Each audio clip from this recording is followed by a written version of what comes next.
Hello बच्चों, नमस्कार, जय श्री कृष्ण, राधे राधे। कैसे सब? आई होप आप सब अच्छे से होंगे। I am Amarnath Anand Anna sir, BTech from IT Delhi, और स्वागत है सभी का इस चैनल पर। और आज हम बात करने वाले हैं उन बच्चों के साथ जो जेईई एडवांस 2023 में एग्जामिनेशन देने वाले हैं।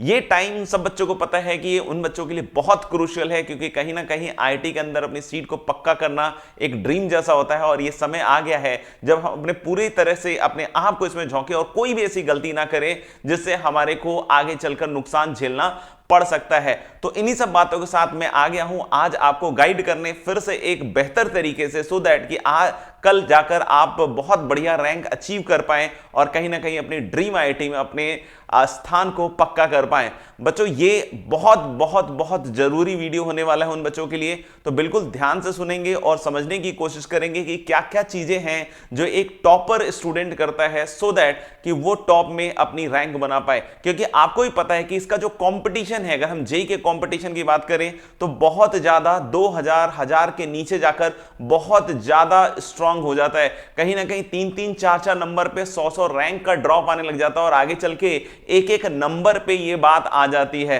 तो यानी कि लास्ट के में अगर देखें तो एक एक नंबर, 2-2 नंबर, 3-3 नंबर कहीं ना कहीं आपको 100 रैंक पीछे कर सकता है, यानी आपको अपनी ड्रीम आईआईटी से दूर ले जाके जा सकता है। ये सब मैं आपको डराने के लिए नहीं कह रहा हूं, वरन आपको ये सिर्फ ध्यान दिलाने के लिए कर रहा हूं कि एक एक चीज अभी इंपॉर्टेंट है। अगर हमने सही तरीके से सब कुछ जोड़कर सही कर लिया तो मेरा मानना है कि आप अपनी ड्रीम आईआईटी तक पहुंच सकते हैं। वो बच्चे बिल्कुल निराश ना हो जिनको लगता है कि यार मेरे नंबर नहीं आ रहे हैं, वाकई में पढ़ तो बहुत अच्छे से रहा हूं, ठीक है, तो आपको पता नहीं हो सकता हो कि जो लास्ट दिन है वो आपके लिए बहुत ही शानदार दिन हो और हो सकता है कि आपको अपनी ड्रीम आईआईटी मिल जाए। तो इसलिए अभी भी निराश होने की जरूरत नहीं है, क्योंकि जब तक रैंक लिस्ट नहीं बनती तब तक कुछ भी पक्का नहीं है। मॉक के नंबर्स को सुधारा जा सकता है, हर चीज को अच्छा किया जा सकता है और रिफाइन किया जा सकता है। और मेरा मानना है कि जो आज मैं पॉइंट्स बोलने वाला हूं, अगर आप उसको अच्छी तरीके से करते जाइएगा तो मेरा मानना अच्छा। क्योंकि देखो क्या होता है कि बहुत सारे बच्चों के मन में होता है कि यार ये भी कर लेते हैं, ये भी कर लेते हैं, ये भी कर लेते हैं, ऐसा भी, ऐसा भी, ऐसा भी।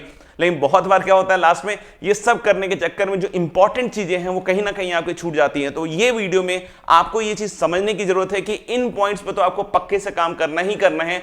आप किसी और पॉइंट पे काम कर रहे हो तो बहुत अच्छी बात है। सबसे पहली चीज जो मैं हर बार ही कहता हूं और वो आज भी आपसे दोहराने की कोशिश करूंगा कि जो भी करें आप रूटीन बना के करें। रूटीन बना के कभी भी काम करने से आप सभी लोग अगर इस चीज को मानते हैं तो जरूर कमेंट बॉक्स में लिखिएगा, और अगर आप रूटीन बना के काम कर रहे हैं तो जरूर कीजिएगा, और अगर नहीं कर रहे हैं तो आज से ये प्रतिज्ञा कर लीजिए कि अब आप रूटीन बना के ही काम करेंगे। रूटीन बना के काम करने से हमें अपने फिजिक्स, केमिस्ट्री और मैथ्स में चेक पता होता है कि कौन सी चीज हम कितनी देर कर रहे हैं, राइट। हमें पता होता है कि ऐसा तो नहीं कि कोई एक चीज है हम ज्यादा देर तक कर रहे हैं। हो सकता है कोई बच्चे को मैथ्स से डर लग रहा हो, मैथ्स ही मैथ्स किए जा रहा है, ठीक है ना, केमिस्ट्री उसने नहीं पढ़ी अच्छे से, फिजिक्स उसने अच्छी नहीं पढ़ी, और मान लो कि फिजिक्स का पेपर जाके आगे पता चलता है कि इजी आ गया, तो फिर उसको नुकसान हो सकता है। यानी कि हमें यहाँ पे बैलेंसिंग भी करनी पड़ेगी। ये जरूर बात है कि अगर आप सेम स्कोर पे हैं, जो कि होगा बहुत सारे बच्चों के साथ आगे चल के जब रैंक लिस्ट बनेगी, तो मैथ्स को सबसे ज्यादा तवज्जो दिया जाता है, तो आप उसी प्रोपोर्शन में थोड़ा सा मैथ्स को तवज्जो दे सकते हैं और फिर फिजिक्स, केमिस्ट्री के ऊपर अपना काम कर सकते हैं। मेरा मानना है कि अगर आप 13 से 14 घंटे काम कर रहे हैं, 15 घंटे काम कर रहे हैं, तो 5 घंटे जो है मैथ्स को आप दे सकते हैं बिल्कुल, और इसी तरीके से 3 घंटे आप चाहें तो फिजिक्स को दे सकते हैं या 3.5 घंटे, और इसी तरीके से 3.5 से 4.5 घंटे आप केमिस्ट्री को दे सकते हैं। तो इस तरीके से आप अपने टाइम को डिवाइड कर सकते हैं और कोशिश कर सकते हैं कि बिल्कुल बहुत अच्छी तरीके से मैं पूरा सुबह से शाम का बना सकूं। अब इसमें एक चीज क्या बात होती है कि बहुत बार क्या होता है कि बीच में मन क्या होता है, थोड़ा निराश होने लगता है। निराश होने लगता है तो हम थोड़ा उठ जाते हैं, कभी इधर उधर चलने लगते हैं और कहीं ना कहीं टाइम खूब सारा बर्बाद हो जाता है। तो आप एक रूल फिक्स कर सकते हैं कि अगर आपको लगता है कि 50 मिनट्स के बाद आपका कंसंट्रेशन वर्क नहीं कर रहा है, क्योंकि कंसंट्रेशन की कहानी बड़ी खतरनाक है यार। अगर मान लो आपने कहीं से भी पढ़ना चालू किया और आपका कंसंट्रेशन का ये मैं मानता हूं कि पीक लेवल है जब आपने पढ़ना चालू किया, बट धीरे धीरे जब आप पढ़ते हो तो कहीं ना कहीं वो कंसंट्रेशन लेवल नीचे की तरफ आता है। जब ये कंसंट्रेशन लेवल नीचे की तरफ आता है और अगर हमने इसको ब्रेक नहीं किया तो ये और नीचे चलता जाता है। अगर मान लो कि 50 मिनट्स के बाद हमें लगता है कि हमारा अगर बढ़िया कंसंट्रेशन के साथ आप ऊपर झमाझम पढ़ रहे हैं तो पढ़ते रहिए बच्चों, कोई दिक्कत नहीं है। लेकिन अगर लगता है कि इसके बाद ये बहुत ज्यादा ड्रास्टिकली डाउन हो रहा है तो 5 मिनट का यहां पे गैप निकाल लीजिए। 5 मिनट का यहां गैप काटने के बाद आप फिर से फुल कंसंट्रेशन के साथ पढ़ सकते हो और फिर से आप चाहो तो 50 मिनट्स पढ़ सकते हो। इन 5 मिनट में ज्यादा कुछ नहीं करना होता है। आप चाहें तो 1-2 पुशअप मार सकते हैं, पानी पी सकते हैं और बस फिर से बैठ सकते हैं। ठीक है, ये आप फिर थोड़ी देर के लिए आप मेडिटेट वहीं जहां बैठे हैं आंख बंद कर अपनी आती जाती सांसों पर फोकस कर सकते हैं और फिर से अपने कंसंट्रेशन को एक बार रिचार्ज करके रिफ्रेश करके बैठ सकते हैं। तो वाइल स्टडिंग इस चीज का ध्यान रखिएगा कि आपका एक एक मिनट इंपॉर्टेंट है। 3 घंटे बैठने की आदत बहुत अच्छी तरीके से होनी चाहिए और अगर 3 घंटे बैठने में दिक्कत आ रही है तो जो मैंने अभी आपको तरीका बतलाया है उसके थ्रू कोशिश कीजिए कि इस चीज को हम जितना ज्यादा स्ट्रेच कर सकते हैं करें। और साथ ही साथ इस चीज का भी ध्यान रखें कि सुबह उठने का समय और रात में सोने का समय पक्का हो जाए बच्चों, क्योंकि कहीं ना कहीं 9 बजे आपका एग्जामिनेशन शुरू होने वाला है, जिसके लिए आपको करीब करीब 7 बजे अपने घर से बाहर निकलना पड़ेगा और रिपोर्टिंग स्थान तक जाना पड़ेगा। हो सकता है उससे अर्ली भी कुछ बच्चों को जाना पड़ सकता है। तो इस चीज का ध्यान रखें कि हमें अब सुबह राइट टाइम पे उठने की और रात में राइट टाइम पे सोने की आदत यानी कि बॉडी क्लॉक को दुरुस्त करने की जरूरत है। तो ये बिल्कुल अपने को पॉइंट नंबर 1 दिमाग में रखना है। इंपॉर्टेंट एंड वेटेज वाले टॉपिक को पहले कवर करें। फिर से सुनेंगे, इंपॉर्टेंट एंड वेटेज वाले टॉपिक को पहले कवर करेंगे। बिल्कुल इस चीज का ध्यान रखें, ऐसा ना हो कि कोई वेटेज वाला टॉपिक आपका बिल्कुल लास्ट में हो जाए, चाहे फिजिक्स हो, चाहे केमिस्ट्री हो, चाहे मैथ्स हो। पहले हम वेटेज वाले टॉपिक्स को अच्छी तरीके से कंप्लीट कर लें। ऐसा नहीं कि सर यार वेटेज वाला टॉपिक है, मैंने थोड़ा पढ़ा भी हुआ है लेकिन अभी मेरे पास समय नहीं है, मैं लास्ट में करूंगा। जैसे ही आपके अंदर ये भावना आएगी कि लास्ट में करूंगा, ये बिल्कुल लास्ट हो जाएगा। तो इसलिए इस चीज का ध्यान रखिएगा कि आप कहीं से भी इस तरह का कोई रिस्क, कोई भी जोखिम ना उठाएं। यानी वेटेज वाले टॉपिक्स हो तो पहले अच्छी तरीके से कंप्लीट जरूर कर लीजिए मेरे दोस्त, ठीक है ना।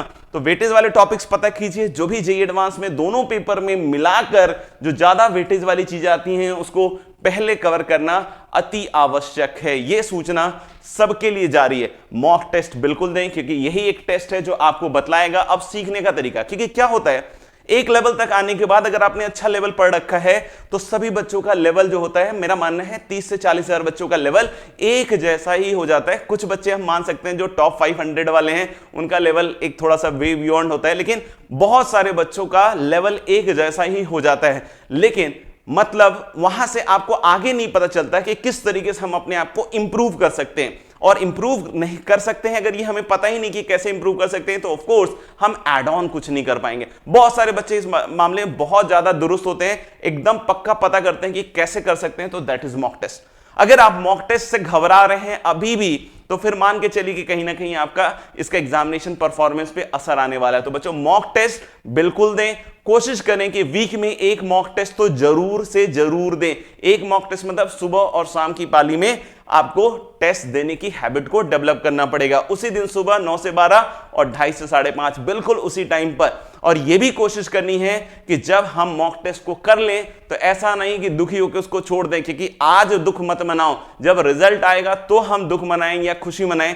आज तो हमें काम करने की जरूरत है, आज हमें दुखी होने की जरूरत नहीं है। आज इमोशंस को निकालकर बाहर फेंक देना है। जैसे दूध में अगर मक्खी चली जाए तो मक्खी को निकाल कर बाहर फेंक देना है, वैसे इस प्रिपरेशन से दुख इमोशंस को बाहर निकालना है। पहली चीज है, पहली रिक्वायरमेंट है फोकस करना। और मॉक टेस्ट देने के बाद इसका एनालिसिस जरूर करें, क्योंकि जो मैं बतला रहा था कि लेवल सेम होने के बाद क्या होता है कि जब हम इसकी एनालिसिस करते हैं तो हमें पता चलता है कि हम कहां गड़बड़ कर रहे हैं, हम कहां गलत कर रहे हैं। और जब हमें यह पता चलेगा तो हम उन चीजों को जब देखेंगे तो हमारा कहीं ना कहीं इंप्रूवमेंट होगा ही होगा। साथ ही साथ जो 5वां पॉइंट है बच्चों, जेईई एडवांस के पीवाईक्यूज जरूर करके देखें। कोई बहुत सारे बच्चे क्या कहते हैं, अलग अलग टॉपिक वाइज पीवाईक्यूज कर लेते हैं बच्चे, है ना, तो उसमें लफड़ा मच जाता है। बहुत बार हमें जेईई एडवांस का पीवाईक्यू कर लेते हैं, टॉपिक वाइज कर लेते हैं। तो अभी क्या करो कि जैसे आपने मान लो कि 2021 का पीवाईक्यू है, पूरा पेपर 1 पेपर 2 एक दिन में बैठ के लगाएं। अगर आपके पास कोई काम नहीं है तो आप उसी दिन 2021 का, फिर 2020 का, 2022 का,